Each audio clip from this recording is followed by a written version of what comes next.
صلو علی الحبیب صلی اللہ تعالی علی محمد صلی اللہ علیہ وآلہ وسلم۔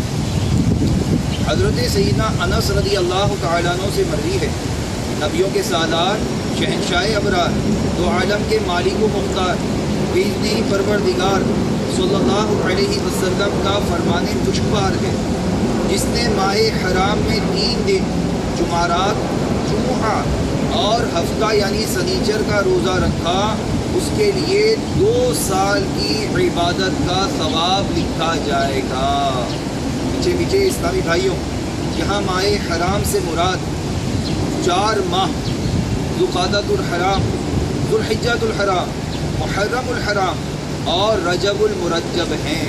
ان 4 مہینوں میں سے جس ماہ میں بھی بیان کردہ 3 دنوں کا روزہ رکھ لیں گے تو انشاءاللہ عز و جل 2 سال کی عبادت کا ثواب پائیں گے۔ تیرے کرم سے اے کریم مجھے کون سی شے ملی نہیں، چولی ہی میری تنگ ہے، تیرے یہاں کمی نہیں۔